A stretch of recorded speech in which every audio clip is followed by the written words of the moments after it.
If we've yet to meet, my name is Josh, and like Bethany was saying accurately, after years at Bridgetown, some of them as a pastor, myself, my wife, a team of folks, planted a like-minded church in downtown Vancouver called Van City. So often I'll run into, one or two of you in a grocery store or something like that, and people ask, how is Vancouver? It's quite a broad question.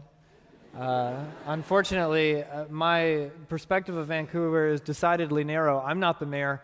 I don't have a deep familiarity with everything going on, so forgive me if the question rattles me from time to time, just so you know. Now, like you guys, we have been working our way just the same through the practices of Jesus, learning what it means to be with Jesus, to become like Jesus, and to do the things that Jesus did. So John Mark asked if I'd come and hang out with you guys and talk about something called Imaginative Prayer, and I said, if the price is right. And he said, we have air conditioning, and I said, my church doesn't, so I'll be there. Now, they're presumably all sweaty right now. Imaginative prayer really is a discipline that has been massively formational in not only my approach to prayer, but in the way that I understand God and consequently how I relate to Him. So we will spend the next small stretch talking about how much your brain weighs, your memories of spiders, and the way that you spend your time with Jesus. Are you guys ready? Great, thank you. Though I have taught at Bridgetown many times, I realize it's been quite a spell, and I'm often told that due largely to the dry manner in which I joke, my audience sometimes struggles to understand when I intend to be funny. So, I don't want to inhibit our time together. I will suggest two specific tools for navigating tonight's humor.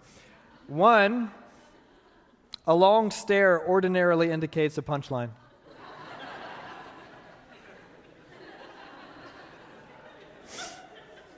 And two, when in doubt, just try laughing. I will correct you if it is done so inappropriately. That was inappropriate. Bad start. Now, I want to begin by inviting each of you into a bit of an experiment in memory. The first step is a really easy one. I'm going to pose a simple question, and I want you to answer it mentally. That is, not out loud, mentally. What is in the backseat of your car at the moment? If you don't have a car, imagine the last car in which you took a ride. You got it? Now, I want you to consider an interesting secondary question. How did you just do that? That is, how did you do the mental exercise of retrieving the answer to the question, what's in the backseat of your car? Now, sure, there's some technical explanation about the sophisticated functionality of the brain, but our interest is in what you experienced when you accomplished that thought experiment. Thanks to neuroscience, we know that some of you instantaneously experienced an image in your mind of your backseat. Some of you saw the backseat as if from the vantage of someone seated in the front seat, turning around to look behind them. Others saw the backseat as though they were outside the car, looking in through the window. For some of you, the experience was a still picture that flashed for a moment before it faded. Others of you saw the backseat as if it were captured on video.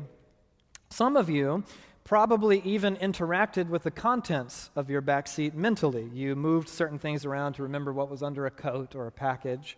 A small portion of you, statistically, may have even smelled your car during the experiment, which could be good or bad, depending.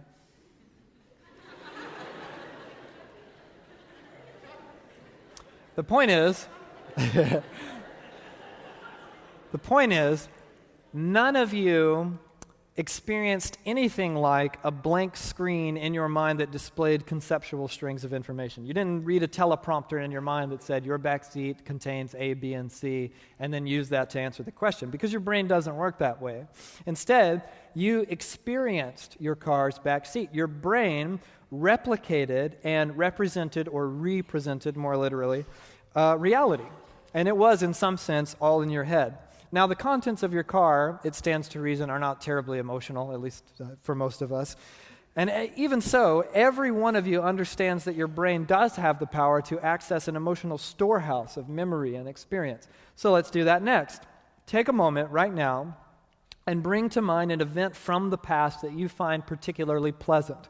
Maybe like vacation, or for me, it's always something to do with Christmas, some meaningful moment with a loved one or a noteworthy achievement, some specific happy memory? Go ahead and think of it now and then hold on to it for a moment.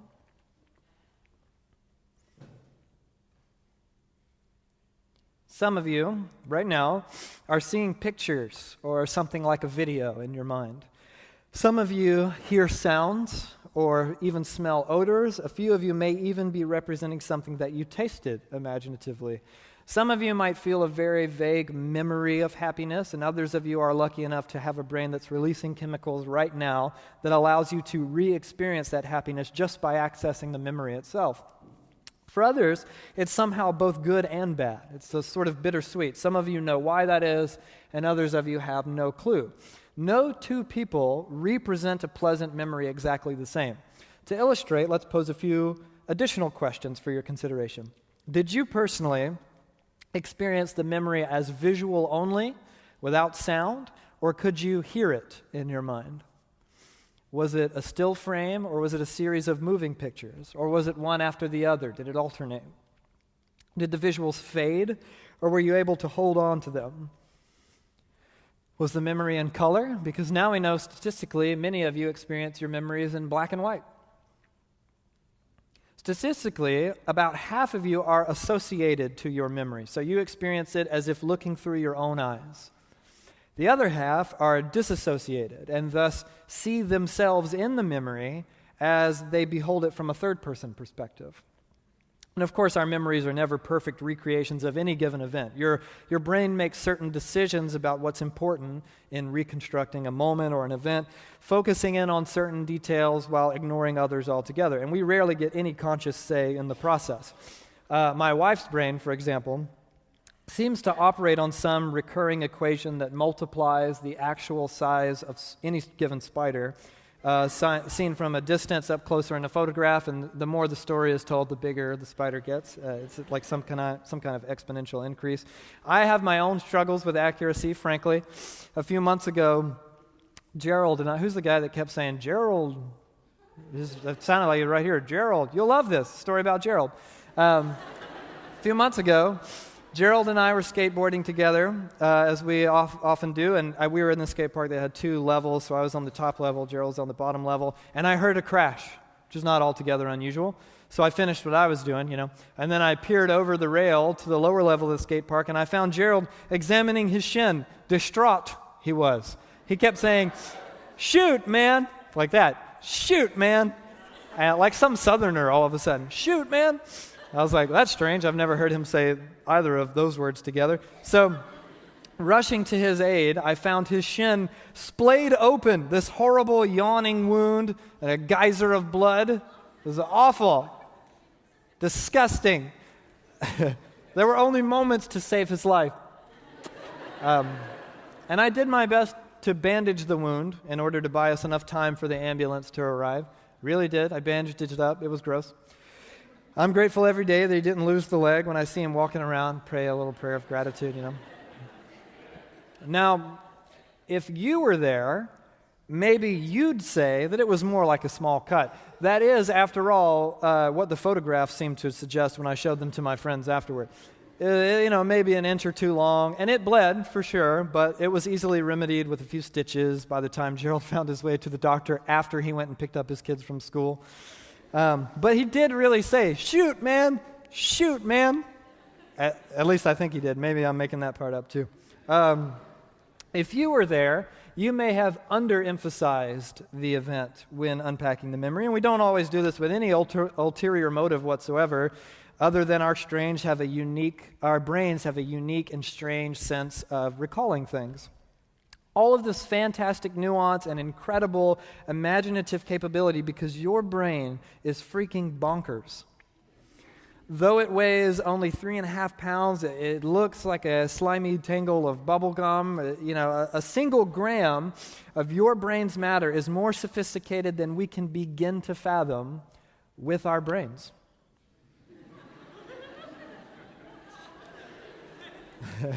I keep picking the same guy to stare at. Yeah, you know what I'm talking about, Mr. Glasses. All right, let's have one more experiment before we move on. I want you to think of a person, this is serious, I want you to think of a person that you love very much. Now, None of you accomplish this by reciting information about this person in your mind. Instead, you all imaginatively represented them in your mind, visually. You can even provoke your emotions with this mental representation by imagining this person doing something kind or loving toward you. Go ahead, try it. It's quite nice. Or adversely, you can provoke your emotions by imagining them being cruel or unkind to you. You don't have to do that.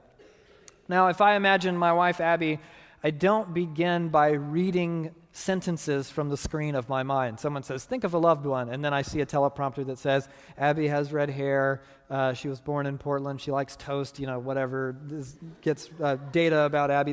These pieces of data can absolutely contribute to my affection for Abby, but our relationship has not been shaped by data alone. It is a complicated amalgamation built from years of experiences, both good and bad, simple and profound. Abstracted information or data alone falls short in relational connectedness. Now consider for a moment that each of our 3 lifelong goals as disciples of Jesus, to be with Jesus, to become like Jesus, to do what Jesus did, are all unique aspects of a relational dynamic.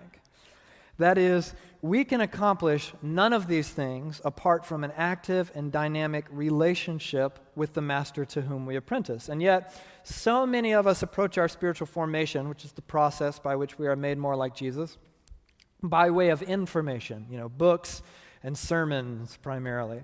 The conceit being that information can, in and of itself, lead to transformation.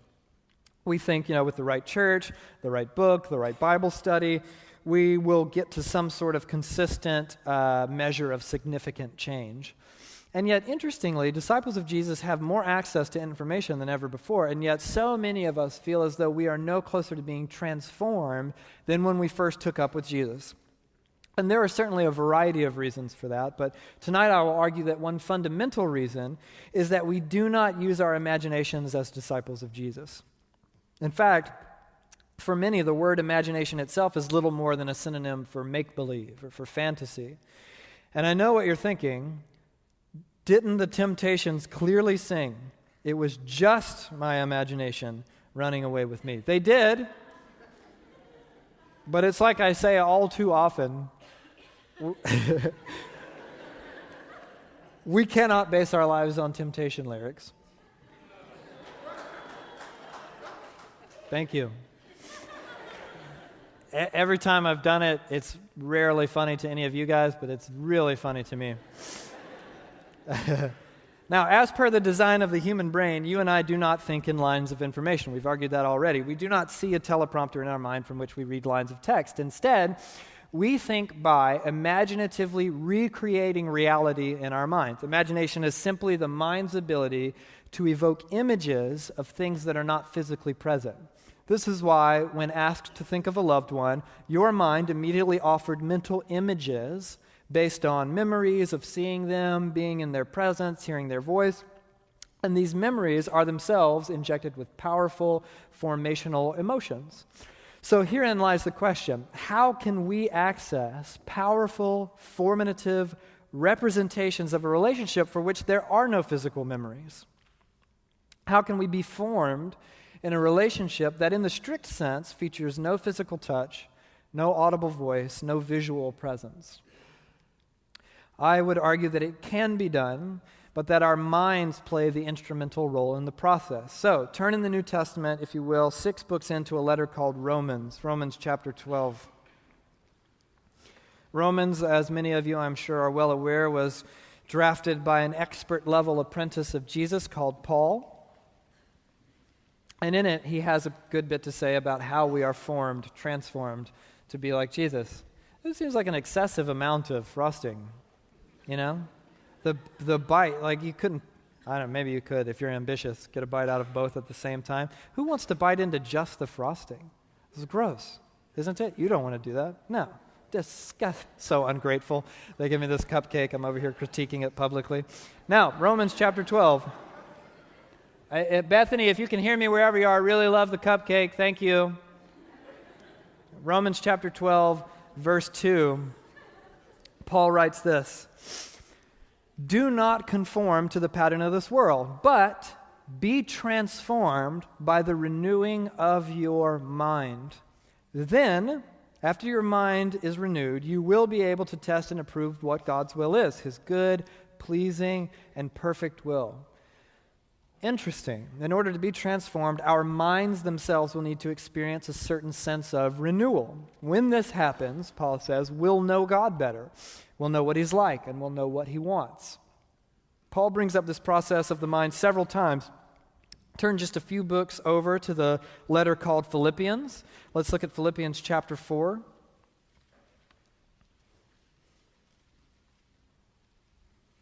I appreciate the level of analog books I'm hearing in the audience. Not to make you feel bad for your digital book. It's fine, it works. The text is there just the same. Maybe there's some kind of, never mind, I'm not going to go any further with that. Philippians 4, read verse 8 with me. Finally, brothers and sisters, whatever is true, whatever is noble, whatever is right, whatever is pure, whatever is lovely, whatever is admirable, if anything is excellent or praiseworthy, think about such things. One more time, turn to the very next book. This is the last one, a letter called Colossians.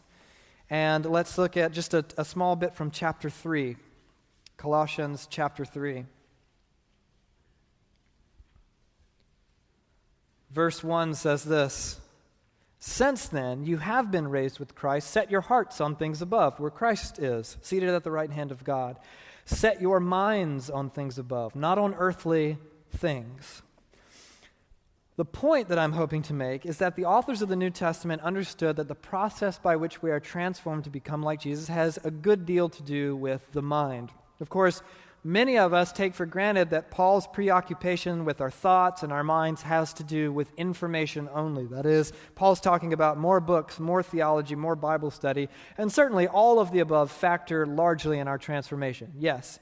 But as I argued moments ago, data alone does not transform us because of the way God has designed our minds. Of course, the authors of the Bible have a very unique understanding of the way human beings interact with and relate to God, because throughout the Old Testament and on into the early church, the Bible is filled with instances in which God speaks to his people. He appears to them in visions, even dreams, and we don't know the details of every interaction with exact specificity, but what we do know is that the sort of relationship God shared with his people entailed experiential interaction. Abraham and his family spoke with God. So did Moses, along with a slew of Old Testament characters. After Jesus is executed and comes back from the dead, God gives the Holy Spirit to every follower of Jesus, making dreams and visions the widespread mode of God's communication. This is in Acts, quoting from Joel chapter 2. "In the last days," God says, "I will pour out my Spirit on all people. Your sons and daughters will prophesy, your young men will see visions, your old men will dream dreams. Even on my servants, both men and women, I will pour out my Spirit in those days, and they will prophesy." Both Peter and Paul, for example, prominent apostles of Jesus, experienced visions of Jesus. They spoke with him while praying. The first Christian martyr, if you know the story, Stephen, experienced a vision of Jesus just before he died. John was on an island experiencing one heck of a vision of Jesus that became the book we call Revelation. For one reason or another, many modern readers, like you and I, make the strange assumption that the Bible's many scenes of dialogue with God, of dreams, of visions, of God speaking to his people, all took place as concrete and objective experiences, meaning we tend to think that if we were there with a camera rolling, we could document the experience and the video would look much as the Bible describes it. And sometimes maybe that's the case, I don't know, but more often than not, there's nothing at all to indicate that the seeing and hearing with which the great figures of the Bible experienced God was of the physical variety at all. The reason is that God's ordinary mode of communicating in the Hebrew Scriptures, the New Testament, and today is to speak and to appear to the mind. When you exercise listening prayer, for example, most of us do not expect a physical manifestation of Jesus, nor an audible voice from God, and many of us hear and see him just the same. In this sense, The way that we hear and see God is a spiritual sort of hearing and seeing, and it is a personal rather than an objective experience in the sense that it's carried out between only the parties with whom God intends to communicate. It won't pick up on film, in other words. It's personal that way. Or to put it in another way, the communication between God and his people takes place in what we would often describe as the imagination. And here, this word has nothing to do with fantasy or make-believe, but rather the mind's unique ability to evoke powerful formational images of things that are not physically present. In this sense, the imagination is not something that takes us away from the truth, but rather it has the ability to enable a powerful experience of the truth. Your imagination can represent images of things not physically present in order to answer the question, what's in the backseat of your car? It can re-energize emotional experiences from the past, for better or for worse. It can even shape your relationship with a loved one, all by simply representing something in your mind with images that is not physically there. In fact, I would argue that our detachment from the imagination in matters of discipleship often acts as an enormous barrier keeping us from the sort of connectedness and intimacy with God that comes easily with physically present loved ones. For so many, it comes as a tremendous challenge with God our Father, who is not physically present nor audible. Our lack of imagination keeps us stagnated in destructive patterns of habit, of fear, of detachment, when we allow old memories and experiences to play on in the theater of our mind rather than replacing them with powerful experiences of God. Something we've argued at both Van City and at Bridgetown throughout this series is that prayer, in the broad and truest sense, is really life with God. Meaning it's not just a privatized practice isolated to our special corners of reverence, but the ongoing, maintained awareness that all of our life is shared with God. So what does it mean to utilize the full potential of the imagination in prayer as life with God? Fascinatingly, church history is well stocked with this broad spectrum of influential figures who not only communicated with God through the imagination themselves, they advocated that all disciples of Jesus should do likewise, because the visibility of Jesus, according to the New Testament, is quite important. John writes in his gospel, "Anyone who has seen me," these are Jesus' words, "has seen the Father." And the Word became flesh and made his dwelling among us. We have seen his glory, the glory of the one and only Son who came from the Father, full of grace and truth. Later, Paul points out that the Son is the image of the invisible God. Note that contrast.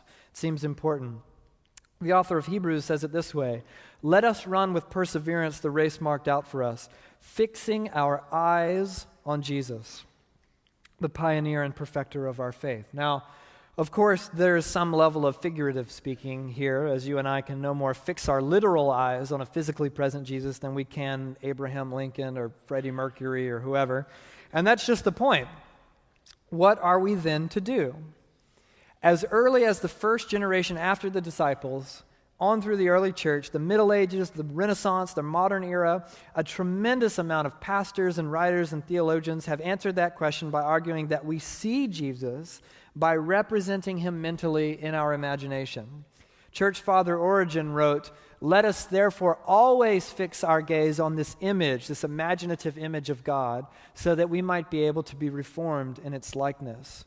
Orthodox theologian Callisto Swear argued that to dismiss the use of mental or physical images in prayer and worship is to imply that Christ's body and so his humanity is somehow unreal. 19th century revivalist Charles Finney described this vivid encounter that he shared with Jesus that transpired entirely in his imagination, writing this, "It seemed as if I met the Lord Jesus Christ face to face. It did not occur to me then, nor did it for some time afterward, that it was wholly a mental state. On the contrary, it seemed to me that I saw him as I would see any other man. I have always since regarded this as a most remarkable state of mind. For it seemed to me a reality that he stood before me, and I fell down at his feet and poured out my soul to him. I wept aloud like a child, and made such confession as I could with my choked utterance." Finney did not meet with Jesus physically, by his own admission, but he did meet with Jesus. Finney's imagination represented that aspect of reality with vivid images. St. Francis argued for the same experience for all disciples of Jesus, saying, by means of the imagination, we confine our mind within the mystery in which we meditate, that it may not ramble to and fro, just as we shut up a bird in a cage or tie a hawk by his leash, so that they may rest on the hand. You guys know how you tie up a hawk so that it can rest on your hand? It's a deeply familiar experience for most of us, and therefore relatable in that way. The point is, the scriptures, neuroscience, church history, our own experience all seem to agree that the mind operates primarily in images, and that our relationships are often the product of those images or lack thereof. So if the imagination is indeed vital to prayer, which is life with God, how do we use it effectively? Are you guys still with me for a few more minutes? Doing good? Great, thank you. Now, I realize thus far it stands to reason that you're receiving this information in a variety of ways. Some of you, I suspect, already use your imagination in matters of spirituality by default. Way to go. Others, frankly, feel that all this talk about imagination and visuals of the mind is sounding dangerously weird, and you're worried that I'm about to ask you to light incense and stare into a lava lamp or something.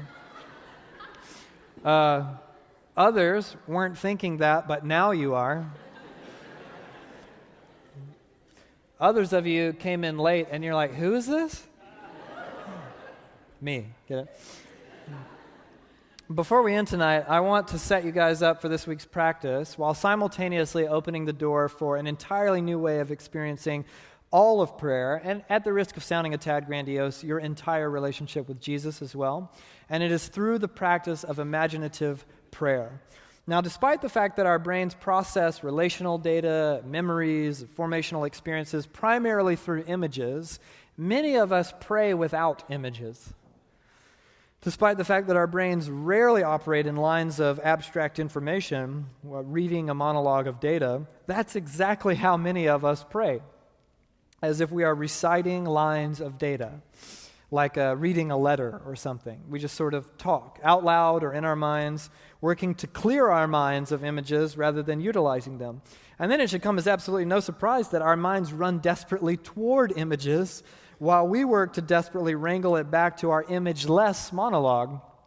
We are working, I think, against the way that God has designed our minds rather than with it, and we are frustrating our attempt to pray in the process. We are despairing our arduous and ultimately shallow efforts to simply talk with God, and prayer itself becomes cumbersome and tedious and not all that desirable. This is your life. It's ending one moment at a time. Now, imaginative prayer is really about appreciating and stewarding the brain's remarkable resource of imagination in our shared life with God. When you begin, this is going to take, you guessed it, practice, especially for those of you to whom this concept is entirely new. Even for those seasoned in utilizing the imagination, I would argue that the focused and disciplined practices of imaginative prayer can further unlock the incredible potential of what you already know to be quite good. So in just a moment, I'm going to lead you through a particular imaginative practice sometimes called resting in Jesus. And this practice is simply quality time for quality time's sake. So it works best when it is scheduled.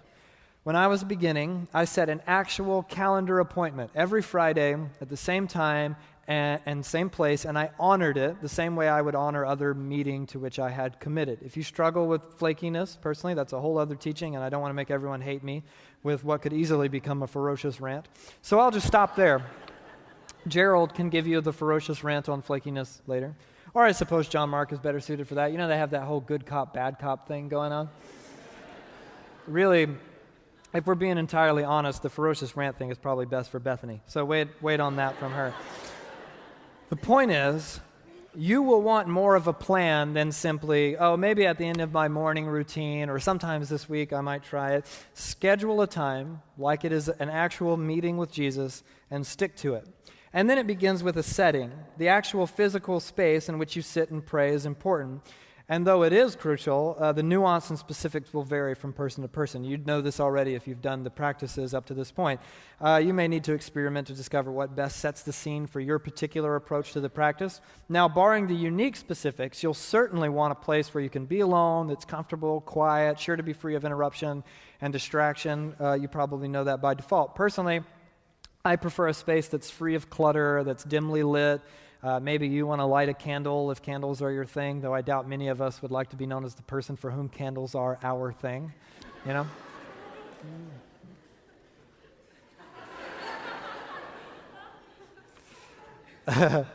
There's some obvious overlap with this particular practice and other disciplines, but it's important to point this out. This practice is not silence and solitude. So I find it tremendously helpful to provide a soundtrack to the time. I use a playlist of my own design. It's populated by instrumental pieces and ambient scores and, atmospheric piano suites, whatever, that sort of thing. You certainly don't want anything with lyrics or vocals, words that will distract you from what you're trying to pray. Some of you may prefer no music at all, which is totally fine. And the idea is not to trick your emotions and to contrive an experience with the setting, but the idea is to recognize that we are affected by our physical environment and to thus create a space that will stimulate our imagination rather than stifling it. Does that difference make sense? Yes? Okay. To some of you it does. Once you have arrived at your scheduled time and prepared the proper setting, you'll make yourself comfortable enough so that you can relax, not so comfortable that you'll fall asleep. Find that tension. And then you begin by inviting the Holy Spirit to steer your imagination, so to speak. You ask quite plainly, and this is okay, for an experience of God. That is what you're after. Ask the Spirit that you might meet with God through the vehicle of your imagination. And next, you will engage your imagination in order to prepare something called the inner sanctuary. This will be an environment uniquely yours. When you're just beginning, you'll want to imagine a place that's deeply familiar and associated with nothing but fond memories, some place that is both serene and that you are able to recall in vivid detail. It's important that this place is safe and comfortable and set apart from the otherwise chaotic nature of life. You know, you may love some patio outside of your favorite coffee house, but it isn't exactly quietly set apart or serene, so that's important. One place I've often used as an example is a clearing in a forest where behind the home where I grew up as a kid in Georgia. So there's this old oak tree from which Spanish moss hangs from its low, sprawling branches. And in the fall, the sky is this even gray, and there's this cool breeze that moves gently through the trees and the surrounding woods. There's this low drone of birds and insects. All else is silent. And as a child, as an adolescent, and even a few times as an adult, I would sit beneath this tree and I would pray. And I can recreate that scene with some ease in my mind. I can imagine the smells and the sounds and the feel of the wind on my skin. I can represent the scene the way I liked it best, which is overcast and cool, either morning or at dusk. So I take my time in recreating the scene in my mind, picturing it as clearly as I possibly can. Next, you'll imagine yourself entering into your inner sanctuary. I know the walk to this clearing in the forest very well, so I like to imagine myself venturing out into it as a means of sort of setting the stage and getting my focus. When I arrive at my inner sanctuary, I imagine myself approaching the tree, sitting beneath it, and taking the scene in. And I wait there, and I calm my breathing, and I relax, and I feel the wind, and I smell the air. I listen to the ambience of the wood. And then, when I am peacefully focused, I look up, and I imagine Jesus in the distance walking through the grass to come and sit with me. Jesus is always smiling because despite my frustrating habit to believe otherwise, he's somehow so happy to come and sit with me. Sometimes I run to Jesus in my imagination, embrace him as he approaches. Other times I smile back and I wait for him to come and sit. And here begins the primary function of the practice in question, to encounter Jesus, to allow God's Spirit to make the realness of Jesus as concrete and as experiential as possible by enabling us to imagine him as vividly as possible. And the point is not simply to picture Jesus and then think your own thoughts about him, as it were, but to actually encounter God himself through your Spirit-led imagination. Richard Foster wrote about this practice and put it this way: you can actually encounter the living Christ, be addressed by his voice, touched by his healing power. It can be more than an exercise of the imagination. It can be a genuine confrontation. Jesus Christ will actually come to you. Here we are opening our imaginations, the primary means by which we are relationally shaped, to God's Spirit so that we can meet with, speak to, and hear from Jesus there. And when we've opened our imaginations to the Spirit, it's the Spirit who does the heavy lifting. We don't have to contrive an experience or do all the work ourselves. So when you've set the scene, when you've imagined Jesus meeting you there, then what? Well, a brief word on what is and is not important in this exercise. First, we do not know the exact details of Jesus' physical appearance, and thus shouldn't worry ourselves terribly about imagining him with perfect accuracy physically. Given the fact that Jesus did not sit for an oil painting that I know of, or fashion some self-representing mosaic on a floor somewhere that we found, you simply do the best you can. Of course, many, if not all of us, already have some immediate image that comes to mind when you think Jesus. And maybe that image could be just fine. Others may prefer something else, not for the sake of accuracy, because we don't have it, but to accommodate what you can imagine well. Honestly, when I first began, I found a picture of Jesus that I found helpful. I printed it out. I kept it with me as a visual anchor. So if I felt the image begin to slip, I would just look at it. Oh yeah, he looks like this in my imagination. That's helpful. In any event, it really isn't the accuracy of Jesus' physical attributes that will inform this practice. It is the accuracy of his character. Greg Boyd wrote this excellent book on this practice called Seeing is Believing. It's for sale out there, and it's also on practicingtheway.org if you'd like to read it. And in it, he writes this: the color of Jesus' eyes doesn't matter, but the love, care, and compassion shown through them does. The length of Jesus' beard, or for that matter, whether he has a beard, is of no consequence, but the tenderness of his smile and the loving words that come forth from his lips are of infinite consequence.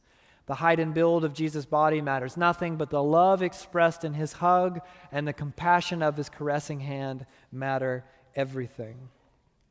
So with the scene set, and both you and Jesus in it, what follows will become led by the Spirit the more that you practice. In the beginning, I realize you'll want something to go off of, so I would suggest something that proved massively beneficial for me as I waded further into the shallow end of this practice slowly over time.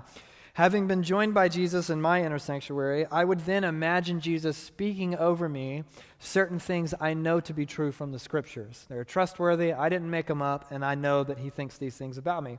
So I wrote certain passages down, and in my mind, I would take my time, read them one by one, and I would imaginatively hear Jesus tell me that he loves me with an everlasting love, that he rejoices over me with singing and dancing, that I am holy and blameless, precious in the sight of God, the apple of God's eye, that I'm forgiven and free from condemnation, that Jesus will never leave or abandon me. I am God's dear child.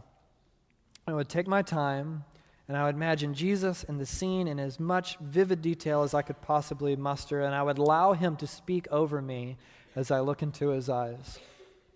And because of the Scriptures, I already know that all these things are true of me, and they're trustworthy. I didn't make them up.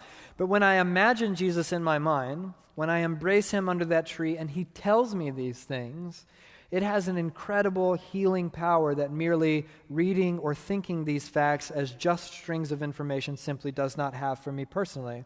And from there, the time can go any number of ways. Sometimes, after Jesus speaks over me, I simply talk back, pray.